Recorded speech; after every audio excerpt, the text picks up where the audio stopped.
तो इसमें सबसे पहले हम आज टेबल बनाने के लिए सीखेंगे। जो टेबल किस प्रकार से हम बनाएंगे उसे हम दिखा देते हैं पहले आप लोगों को। ये एक टेबल फॉर्मेट है जो कि आप देख रहे हैं। इसी प्रकार से आपको टेबल का एक फॉर्मेट मैं तैयार करके बताऊंगा अभी पूरा माइक्रोसॉफ्ट वर्ड में। जो भी चीज़ें आप देख रहे हैं सेम सेम टेबल आपको मैं यहाँ पर क्रिएट करके बताऊंगा कि कैसे इस टेबल को क्रिएट करते हैं, किन टूल्स का प्रयोग करते हैं माइक्रोसॉफ्ट वर्ड में। सबसे बड़ी बात है कि हम डेटा एंट्री काम करने के लिए चले आते हैं या फिर जो सोचते हैं, लेकिन बहुत सारी चीज़ें इसमें ऐसा होता है कि हम कर नहीं पाते हैं। जैसे टेबल से संबंधित कोई फॉर्मेट अगर तैयार करना हो माइक्रोसॉफ्ट वर्ड में तो शायद नहीं हो पाता है, या हो पाता है तो सही तरीके से नहीं कर पाते। तो बहुत सारी चीज़ें आज हम इसमें सीखेंगे, जिसमें कोई ऐसे टूलों का प्रयोग करेंगे जैसे alignment, table alignment, table eraser, table insert table, format painter, page setup, page margin, table colour, bold, ये सभी चीज़ों का प्रयोग करेंगे। तो चलिए हम नया पेज ले लेते हैं। सबसे पहले न्यू पेज लेने के लिए फाइल में जाएंगे। फाइल में जाने के बाद न्यू पेज लेंगे, न्यू पर क्लिक करेंगे और फिर ब्लैंक डॉक्यूमेंट पर क्लिक करेंगे। जैसे ही ब्लैंक डॉक्यूमेंट पर आप क्लिक करिएगा तो आपके सामने एक नया पेज आ जाएगा जिसमें आप टेबल को क्रिएट करेंगे, जो कि हम पहले ही आपको टेबल दिखा दिए हैं। ये टेबल हम आपको इस तरह से तैयार करके दिखाएंगे। तो सबसे पहले हम पेज सेटअप का काम करेंगे, जिसमें पेज लेआउट पर चले आएंगे। पेज लेआउट पर आने के बाद साइज पर क्लिक करेंगे और A4 साइज को ले लेंगे और मार्जिन हम पेज का चारों साइड एक एक इंच हम छोड़ेंगे, एक एक इंच मार्जिन ले लेते हैं। तो सबसे पहले देखिए यहाँ पर लिखा हुआ है BICT computer centre KYP registration form. तो सबसे पहले हम यहाँ पर वो चीज़ हेडिंग डालेंगे जो लिखा हुआ था BICT computer centre KYP registration form. अब ये लिखने के बाद इसे सेंटर में करना है, बीच में, पेज के बीच में लाने के लिए, पेज को बीच में लाने के लिए। और उसके बाद यहाँ इसको सेंटर में कर लेंगे।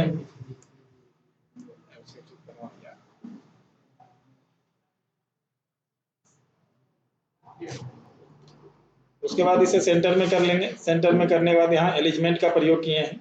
एलिजमेंट करने के बाद यहाँ सेंटर में आ गया। इसके बाद इसका साइज बड़ा कर रहे हैं।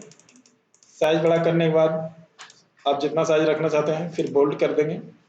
बोल्ड करने के बाद KYP रजिस्ट्रेशन में अंडरलाइन दिया हुआ था, जिसमें कि डबल अंडरलाइन था, तो डबल अंडरलाइन पर क्लिक कर लेंगे।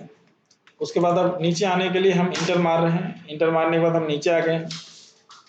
अब हम फॉन्ट का साइज छोटा कर रहे हैं और मैं अब एक टेबल तैयार करता हूं, जो कि टेबल में आप देख सकते हैं किसमें 1 2 3 4 5 6 7 8 9 10 11 12 13 14 15 16, टोटल 17 कॉलम है, 17 रो है। तो यहाँ पर 17 रो और 5 कॉलम है। जैसे कि ये 1 2 3 4 5, 5 कॉलम है तो 17 रो और 5 कॉलम लेना है। तो टेबल पर क्लिक करेंगे, इंसर्ट टैब में आते हैं। इंसर्ट टैब में टेबल है, देख लीजिए, इंसर्ट टैब टेबल। उसके बाद इंसर्ट टेबल पर क्लिक करेंगे। 5 कॉलम और 17 रो लेना है, 17 रो बना लेंगे और ओके कर लेंगे। ये आपका आ गया है।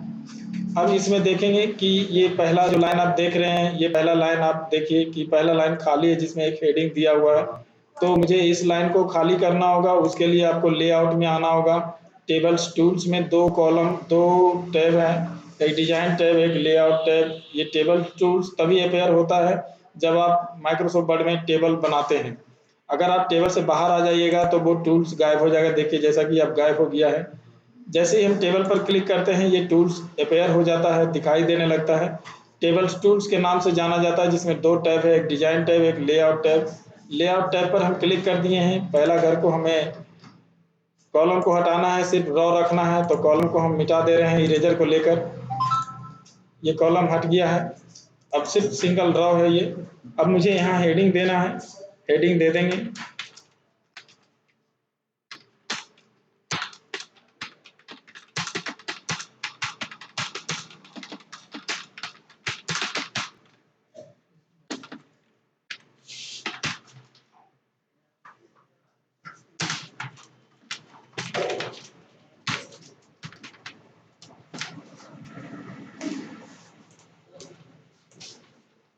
फिर उसी प्रकार इसका भी साइज बड़ा करना है तो होम पर आ जाएंगे और साइज को बड़ा कर सकते हैं। टेबल में ये टेबल कलर अगर लेना चाहते हैं तो उसके लिए आपको डिजाइन पर आना होगा, सेटिंग पर क्लिक करना होगा, जो भी आपको अच्छा लगता है उस कलर को आप चूज करें और ओके कर दें। टेबल बन गया है। फिर आप देखिए उसके बाद ये सारा हेडिंग है, ये हेडिंग देना है मुझे, जिसमें कि देखिए 4 घर, ये पर्सनल डिटेल है जिसके लिए 4 घर लिया है। फिर उसके बाद 1 2 3 घर लिया है, फिर 1 2 3 घर लिया है, फिर 2 घर लिया है, फिर 2 घर लिया है। हम भी वैसे ही कर लेंगे। इरेजर का प्रयोग करेंगे, लेआउट में जाएंगे, इरेजर पर क्लिक करेंगे, 1 2 3 4 घर खाली कर लिया मैंने, 1 2 3 घर खाली कर लिया, 1 2 3 घर खाली हो गया, फिर 2 घर, फिर 2 घर, और फिर एक एक घर रखना है जिसमें कि ईमेल आईडी का ऑप्शन दिया हुआ था, इसे हटा रहे हैं। कॉलम को मिटा दिया, सिर्फ सिंगल रो रखा है। ये देख लीजिए बन गया है। अब मुझे इसमें नाम डालना है, नेम, नेम के बाद फादर्स नेम, फिर उसके बाद मदर्स नेम,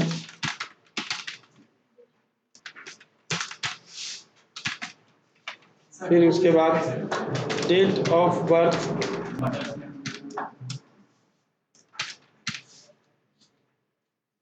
फिर उसके बाद एक घर खाली है, दूसरा घर में रोल नंबर लेना है, दूसरा घर में मटेरियल स्टेटस था,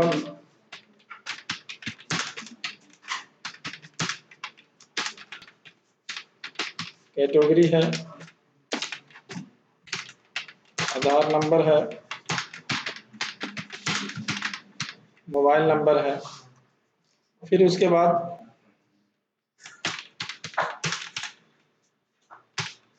रोल नंबर है, रोल नंबर के साथ साथ में एंड करके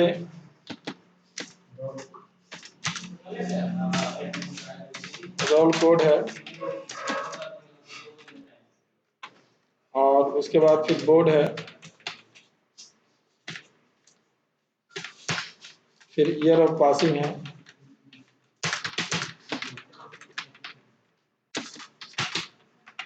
फिर उसके बाद कोर्स नेम है, कोर्स टाइप, फिर उसके बाद यहाँ एंड है, एंड ले लेंगे, और फिर यहाँ पर स्कूल का नाम है,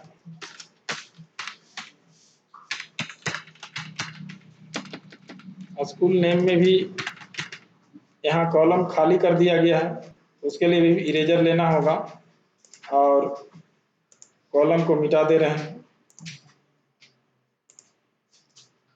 और इसे फिर मुझे लेफ्ट साइड में रखना है तो यहाँ पर लेफ्ट एलिजमेंट पर क्लिक करना होगा, डायरेक्शन पर लेफ्ट साइड में आ जाएगा। यही चीज को फिर नीचे भी रखना है, इसलिए इसे कॉपी कर लेंगे, कंट्रोल सी से कॉपी कर लेंगे और कंट्रोल V मार देंगे। देख लिया आपने। और इरेजर से जो खाली करना है मुझे वो खाली कर लेंगे और फिर से इसे लेफ्ट साइड में एडजस्ट कर देंगे। यहाँ पर पर्सनल डिटेल्स डाला हुआ है,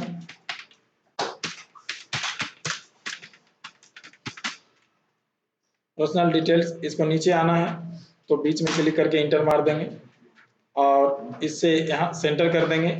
इसका साइज बड़ा करना है, बड़ा कर देंगे, दोनों को सेलेक्ट करना होगा और साइज बड़ा कर लेंगे।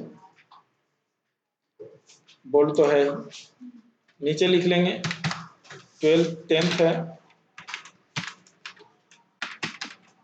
मैट्रिक, सर्टिफिकेट डिटेल्स, फिर उसके नीचे है 12th या इंटर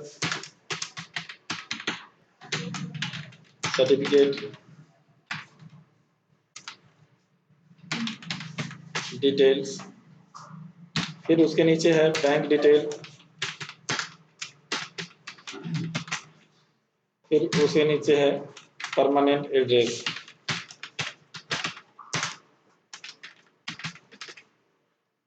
कुछ चीज़ें हैं, इसको नीचे अगर लाना चाहते हैं तो नीचे ले लेंगे, और सर्टिफिकेट अगर गलत हो गया तो राइट क्लिक कर लेंगे और इसे भी नीचे ला सकते हैं, इसे भी नीचे ला सकते हैं। अब इसके जैसा सेम को रखना है तो क्या करेंगे, इसे सेलेक्ट कर लेंगे और फॉर्मेट पेंटर पर क्लिक करके इसे सभी को डार्क कर देंगे, सबका साइज एक समान हो जाएगा। बैंक डिटेल्स में यहाँ पर अकाउंट्स नंबर लेना है, फिर उसके बाद IFSC कोड है, फिर ब्रांच नेम है,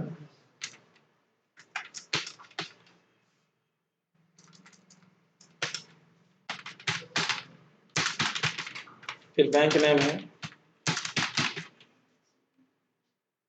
फिर उसके बाद परमानेंट एड्रेस में विलेज है, पोस्ट है, ब्लॉक है, डिस्ट्रिक्ट एंड पिन कोड है, नीचे ईमेल आईडी है, उसके नीचे एड्रेस है,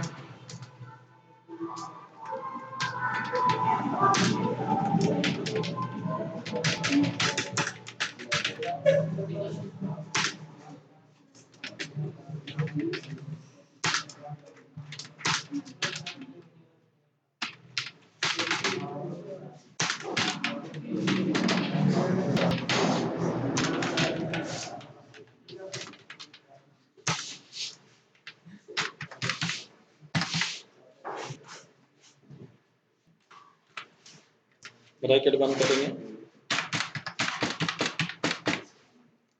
इस तरीका से।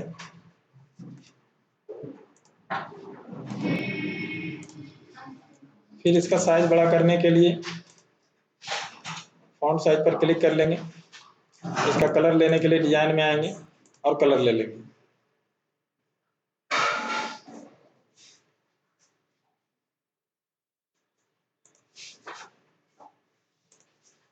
इस तरीका से पूरा कंप्लीट हो जाता है।